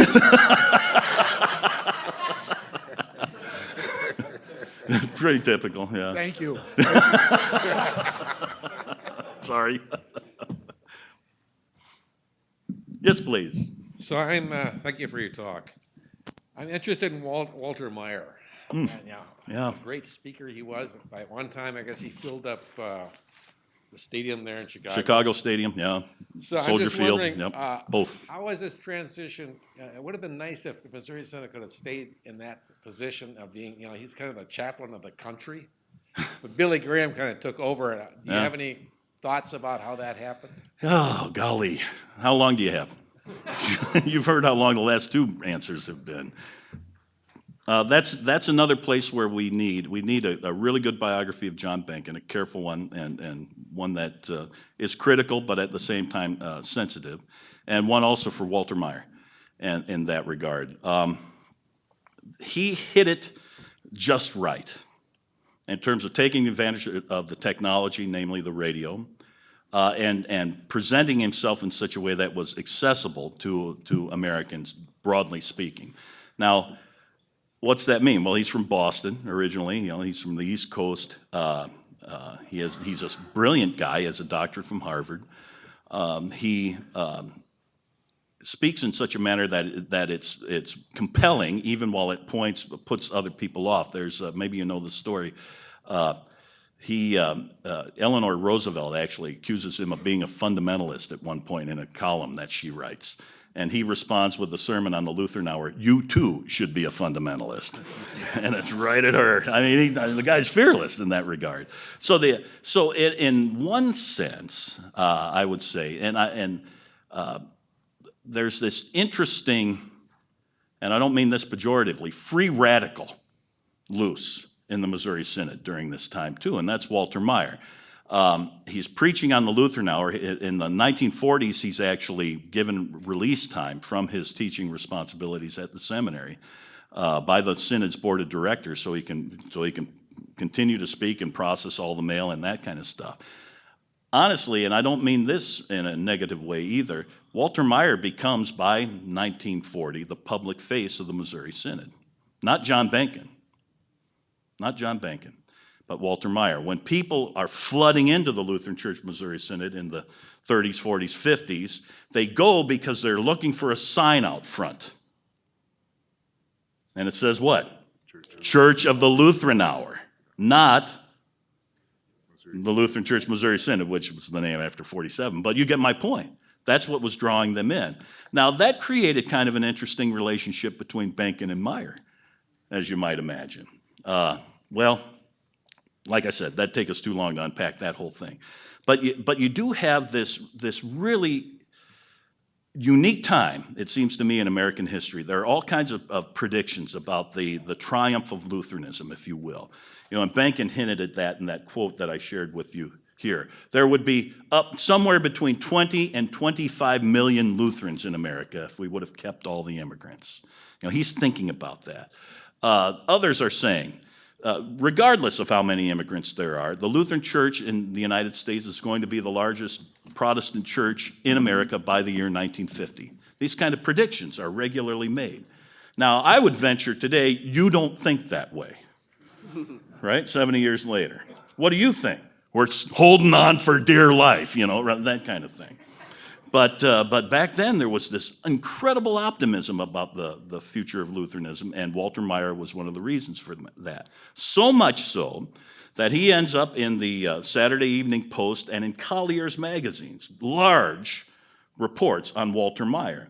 And then on the other side of things, you have Franklin Clark Fry, whom I mentioned before, in 57 or 58 on the cover of Time magazine. Maybe you've seen this picture before.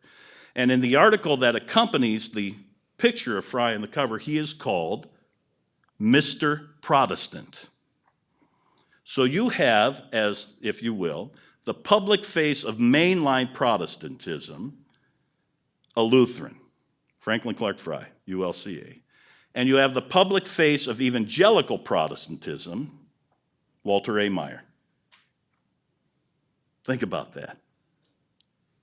Isn't that's astounding when you think about where we as Lutherans are in terms of our seat at the table today, which isn't quite as sparkly, shall we put. So again, not really an answer, but it was my mother, who grew up in the city of Chicago, would talk about going to Chicago Stadium, and the place was packed for Lutheran Hour rallies. And we would get up and we'd do what? We'd sing A Mighty Fortress and My Country 'Tis of Thee. Well, I don't know if they sang that, but it sounded good at the moment. But they sang stuff like that.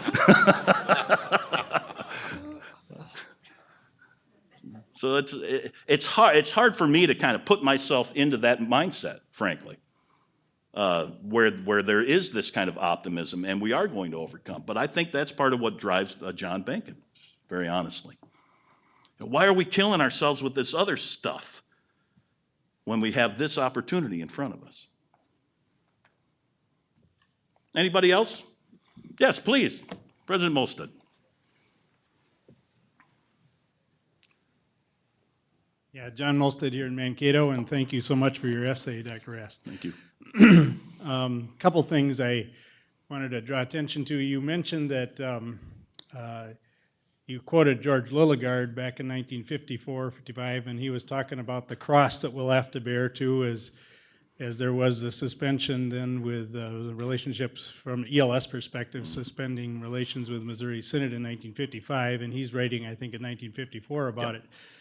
And I can't help but think too that part of when he says that a cross to bear was, I'm sure it was on the minds of many, and I'm thinking of the institution we're at right here, Bethany Lutheran College, thinking what an impact is that going to have also on student body and so on right here at Bethany College, because we were certainly benefiting from many from the Synodical Conference and so on. And yet, and I'm sure that maybe some were wondering, what would that bode for? Would the college have to close someday and so on too? Thank God we're able to still be here, and we are still enjoying a number of students, I believe, from certainly Missouri Synod too, and Wisconsin Synod as well, and others, as we know. The other thing I want to ask you about, though, maybe you could reflect on this a little bit and answer a little bit of a conundrum I have too, and you know what I'm talking about because we've mentioned this before when we've been in these discussions, informal discussions going on with the Missouri Synod, and I did appreciate, yes, I appreciated your conclusion that you are encouraged by the talks and so on too, and I wanted to ask, inside your essay, you are, I don't think you're quoting it pejoratively, you know, the triple U. Yeah, no, not at all. And I think you're certainly behind the thrust of that and understanding why that was written. And yet, we know too from history of Missouri, and we can see it probably with certainly Benken and others there too, the continued discussions that were taking place and what did it lead to and so on. There was, of course, the fellowship declaration finally with the ALC and so on by Missouri, although we're thank God that was done away with after, I don't know, what year was that? 1981. 1981. But I guess the question I have here is, because of what it's stating in the Triple U about the dangers of the meetings with one another and ongoing that way, help me out that way too. I understand these are encouraging talks that we've had. I understand too that when it comes to the mischaracterizing positions that could easily happen toward one toward another and so on, it helps us to understand where we're coming from. But I do get questioned from certain people, as you know, what's going on, you know, in terms of this important document that we've had for the history of our ELS, the Triple U. Help me through that a little bit. Yeah, that's a great question, and I have one quickie follow-up on that. Okay, well, and I'll try and be brief in this respect. I think one thing that's important about our informal discussions, and they are just that. I mean, we come to these things to talk, and the most important thing for me has been to hear colleagues in the Wisconsin Synod and the ELS state their positions in clear ways, and to do so in ways that are faithful to their traditions and to be consistent with their traditions. I mean, you've been part of these too, John. To clarify my own understanding of because that's what you ought to hear how we talk to each other at these things. where your synods stand and why, and to be clear on those points. When you've been apart as long as we have now, you know, formally speaking, 63 years, when you've been apart that long, it's easy to simply operate on the basis of caricatures. And I think I can say that I'll just speak for me. I have done that on any number of occasions in respect to ELS positions and WELS positions. And so to learn exactly the position of the Synod on these matters has been immensely helpful to me. Maybe it's good that I'm a church historian. You know, I'm not a systematician, so I don't have to have every T crossed and every I dotted. I'm a committed confessional Lutheran. I have an absolutely unqualified subscription to the entire Book of Concord. Nobody's going to push me away from that whatsoever. And I'm a church historian, which means I've tried to understand people expressing those kinds of commitments that I share in all kinds of situations, some of which are impossible, some of which are easier over the course of church history. And oftentimes it just collapses, like we saw today. And when I read through these kinds of stories that I discussed with you here, this is not an indifferent thing to me. The impact of the relationship being broken, you know, we use the formal word suspension, but when it was broken in 1955 between the ELS and the Missouri Synod, and when it was suspended between the WELS and Missouri in 1961, those were realities that occurred before I was born. So I never was part of that old fellowship. And to me, that makes me profoundly sad. And so I want to understand, why did these things happen? And, you know, you ask the question, then, could they have been avoided, like Erling did? Should we have something different? Of course, there are going to be different answers to those kind of things as you interpret past events. But at least in these discussions, I don't go there to try and convert the ELS to the Missouri Synod position, and I don't feel like you are trying to convert me. We're stating this is where we stand, and that is a great thing. Now, if we're going to continue them into the future, if by some means God would lead us into fellowship in the future, we're going to have to come at some very, very difficult and challenging matters. We would never be able to get to that point, however, unless we had these first conversations to understand one another better. Yeah, thank you very much. And I wanted to stress, too, what you said, and I've been one, as you know, that likes to characterize these talks as informal. Right, yeah. To let everybody understand it that Which way. takes the pressure off. I which think is a so. great thing. People wonder, what's the difference, formal and informal? Mm-hmm. Well, I see formal discussions as ones that you are really working on a common document that's going to be, you know, taken before all your doctrinal commissions and so on from your church bodies and so on. You're kind of signaling by that you're close to fellowship and so on. Right. And I don't see that right now. Not But yet. I can tell you, too, that I, too, am heartened with the encouraging visits we've had and so on. But I got to admit that sometimes I've been questioned this way when I get people asking where we're going with these talks. And I know that one of the items for everybody here that you could understand this, coming up at our meeting in Jacksonville, Florida, I believe, now coming at the end of November, is to have a discussion, an open discussion about the fact that what would it ever take if we were able to go into formal discussions. And one of the things I've tried to keep in front of the Missouri folks there, I mean, you need all of us here, is triple U. You know, I'm the one that keeps bringing that up. So we've got to come to grips with that, because ELS noted what was going to come out of this 20 years before it happened. Yeah. All right.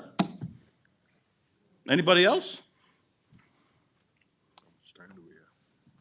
We can go to 4, but 4 we're going to cut it off. I can make another speech. Here's Larry, thanks for your right here. I know that voice. Yeah, thanks for your work again. Again, I enjoy reading your stuff because you come at it from a Missouri position, and also looking at things I haven't had always the opportunity to see yet. And of course, the whole history of the Missouri Synod, for a number of decades in the 20th century, really is complex. And there's just a lot of things going on there, including the new professors being called to St. Louis. And you have Venerable Old Fearbringer, I believe it's at the end of his book, 80 Eventful Years, expressing some real concern about the future of his synod, written about, what, 47? Yeah, it's around the time of the centennial. And then you have P. Kretzmann leaving St. Louis 51, I believe. He actually leaves the seminary faculty. He first approaches the board in September, fall of 1945, so right after a statement. Okay. And they say, give it a year. And so in 46, then he leaves the faculty. All right. But he's a pastor briefly, and then finally leaves the synod in 51. Yeah, then he leaves the synod. With Benken, of course, I have my own opinions of Benken. I met him when I was a boy, and I'll share that story with you sometime. I'd love to hear it. Yeah. But those things had to have an impact. You have leaders like Fearbringer and P. Kretzmann Yep. taking stands, as strongly as they did. How could the man ignore them? I think from our point of view, I don't know I've ever heard anybody in our synod accuse Benken of not being a solid confessional Lutheran, but I have heard him accused of not being up to the task of the presidency because he either had an inability or an unwillingness to exercise doctrinal discipline. And what would you say to that? That's a very nicely stated problem, and I mean I'm saying that as an historian. That you try and articulate the problem, and that's one of the things that you cannot avoid when you're talking about John Benken.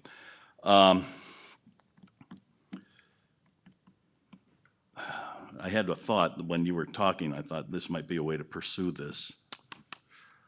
And it's slipping my mind now. Shoot. We need to break at 4. You may have one speaker over there. Okay, let me try and do this quickly then to John. What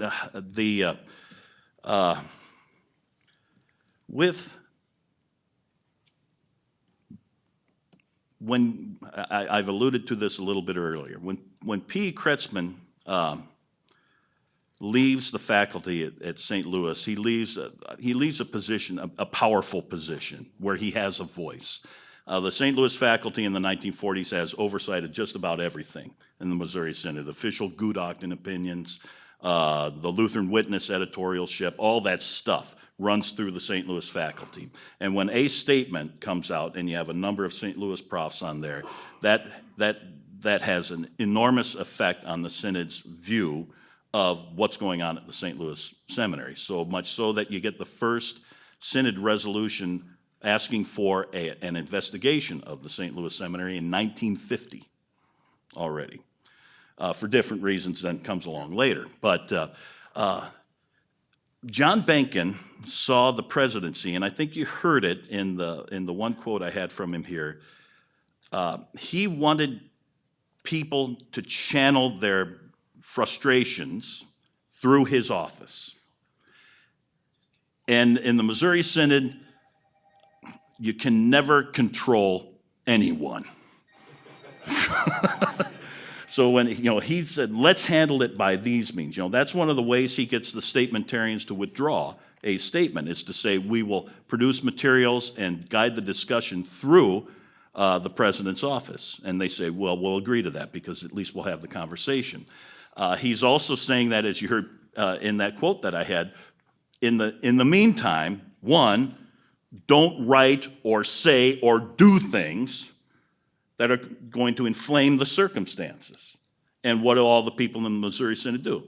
They write and they say and they do things that inflame the circumstances, including P. Kretzmann, who starts cranking out this newsletter, right? He has this mimeograph machine, and he writes these broadsides that then get sent all over the place, and it drives Benken nuts. Drives him crazy because, again, you can't control the conversation in that regard. Well, can you imagine if John Benken was the president of the Missouri Synod today with Facebook? The poor guy would fall over dead from a heart attack in half a minute. So, but here's my read. The rhetoric of the confessional rite within the Missouri Synod begins more and more to I'm trying not to use words like attack or blame or that, but they do. They attack and they blame John Behnken for the fact that things are proceeding. And as they do that, he resists them more and more. He doesn't want to hear those voices, and he thinks they're being unfair. And he tends then to lump those voices together with ELS and Wells. So that becomes one. And there's an incident, for example. That's too long. Well, no, I got to tell you now. So there's an incident on the floor of the convention in 1950 where a Missouri Synod pastor from northwestern Indiana stands up before an election and says, one of the people up for vice president is a signer of a statement, and I thought you were going to deal with this. So he basically colors the entire election of the vice presidents by virtue of saying this thing, and Behnken really loses his cool, which he doesn't do very often, and actually there's some maneuvering and it takes a while, but he actually calls the guy to repentance from the podium as president.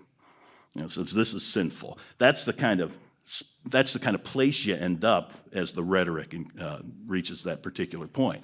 But then that bunch says what? Well, you beat down our guy, but you're not doing anything about these guys. And he says they're being handled properly. And in his mind, I think he thinks they are through, circuit visitors, district presidents, and the normal synodical reconciliation process, which what we call it now, what they wouldn't have called it back then, discipline. So the dissatisfaction, it's an important. There's real opportunity for John Behnken to be a decisive leader in these circumstances, and this is me, and he misses the moment. Please, last one. My name is Ted Gulickson. I'm a retired pastor, but serving in Lombard, Illinois. One of the pastors that just died this year was Paul Anderson. Someone said he might have been the last person that was a graduate for St. Louis. And my dad and my uncle were also graduates. And I think 1955 was especially difficult for all of these people to have to arrive at that position. It wasn't done in any way except out of sorrow. But my other question is, in your review of the history, you didn't mention the Statement of the 44, and in our study of the history, we seem to see that as more of a seminal divergence or more of a reason why people came to realize that Missouri wasn't doing right, and because of the lack of discipline you were talking about. That was my question. Sure, and part of the reason I kind of moved over it quickly in this narrative was, I'm assuming most of you know that pretty well, and I was trying to get at some other aspects of the story that perhaps weren't as well known. That's the only reason. Yes, it was. It was enormously important, and even the manner in which those who put together the meeting in Chicago in September of 1945, the manner in which they discussed who and who should not be a participant in that meeting. They were very, very intentional in this, and I'll just leave you with one example. O.A. Geisman, O.P. Kretzmann. O.A. Geisman was pastor at Grayson River Forest, O.P. Kretzmann at Valpo, and E.J. Friedrich were kind of the three Missourians who were organizing the meeting that occurred in September 1945. And one of the points that they asked themselves and argued amongst themselves regarding was, should we or should we not invite Theodore Graebner to this meeting? And in the end, I think it was Geisman, but it might have been Kretzmann. I'm sorry, I don't recall offhand. But in the end, the one who was particularly resistant to Graebner not being there, they said to Friedrich, you make the decision. And Friedrich said, it's more important that we have him on our side than having him against us. And so he was a participant. So I say that trying to bring the history part, the story part into this, where you have a statement, and these statements are made. But behind a statement, there is a very intentional way of putting this thing together to have an impact in the Missouri Synod. So there are people working within the Missouri Synod at cross purposes. with one another. And again, poor John Benkin is there in the grinder. So what I hope to be able to do over the next few months, as a matter of fact, since I'm going on a presidential sabbatical after the fall quarter, and hopefully returning for the spring quarter, but we'll see after this speech, is really to work more on untangling this particular set of issues and to bring to settle my own mind on some of these matters. So again, thank you for your attention. I appreciate the questions very much. Excellent conversation, and thank you.